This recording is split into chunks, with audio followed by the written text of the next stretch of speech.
जिस भी कंपनी में पैसा इन्वेस्ट कर रहे हो उसका business cycle at least 11 years of economic cycle से गुजर जाना चाहिए।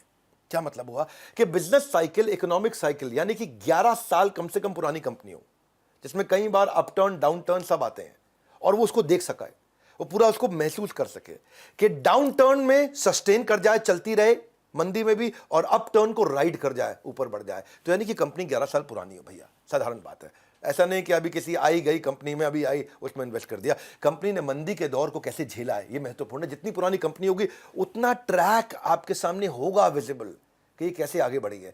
11 साल की अगर ऑपरेटिंग हिस्ट्री देख ली, या 11 साल से ज़्यादा की ऑपरेटिंग हिस्ट्री को एनालाइज कर दिया, थोड़ा कॉन्फिडेंस और अंडरस्टैंडिंग आ जाएगा। जैसे आइशर मोटर है, 73 साल पुरानी कंपनी है, सिद्धार्थ लाल उसके सीईओ हैं। अप्रैल 2011 में 135 रुपए का स्टॉक प्राइस था उसका, जो शेयर का प्राइस था 135। 2014 में 600 का था, 2017 में 2600 का था। ये कंटिन्यूसली बढ़ा है। 6 साल में 50% का इसने एवरेज रिटर्न दिया, यानी कि 1.5 साल में ये पैसा डबल करके दिया।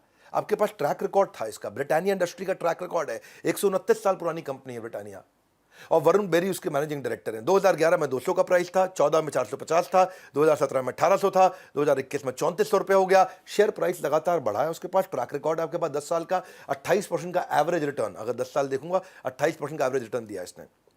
अगर 28% का एवरेज रिटर्न है तो इसका मतलब पैसा आपका 2.5 साल में डबल करके दिया ब्रिटानिया ने। तो ट्रैक रिकॉर्ड है, ट्रैक रिकॉर्ड चेक करना आना चाहिए पहले। एचडीएफसी बैंक है, अभी अतानु चक्रवर्ती हैं, इससे पहले आदित्य पुरी थे। 1994 से चल रही 27 साल पुरानी कंपनी है, और 250 से 2021 तक, 2011 से 2021 तक 1500 का शेयर इसका प्राइस हो गया है। आज भाव 1500 का, इसका 250 का ट्रैक रिकॉर्ड मिल रहा है कि 250 से 375 गया, फिर 780 गया, फिर 1500 गया।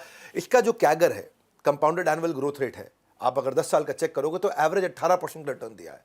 18% का रिटर्न, स्टेबल कंपनी है, अच्छी चल रही है, पुरानी है। ये पहला पैरामीटर मैंने आपको दिया है। एचडीएफसी ने हर 4 साल में पैसा डबल करके वापस दिया है। अगर चाहते हो एक पॉजिटिव आस, शेयर मार्केट से चाहते हो एक पॉजिटिव आस, याद रखिए कंपनी का इतिहास, उसका 11 साल का कम से कम इतिहास चेक करिए। दूसरा, उसकी ग्रोथ में कंसिस्टेंसी होनी चाहिए। जो जीडीपी, पूरे देश की जीडीपी है, वो जिस रेट पे ग्रो कर रही है उसका डबल ये कंपनी ग्रो करनी चाहिए। जीडीपी का मतलब क्या हुआ, पहले जीडीपी को समझते। जीडीपी का मतलब जो भी पूरे देश में प्रोडक्ट है और सर्विस है, पूरे देश में जो भी मिला के बिका, जो भी कुछ बेचा गया है, उस सबका सम टोटल हो जाता है हमारी जीडीपी। ऐसे समझ लेते हैं, ग्रॉस डोमेस्टिक प्रोडक्ट। हाँ, पूरा देश समझो कि एक साल में कितनी सेल कर रहा है।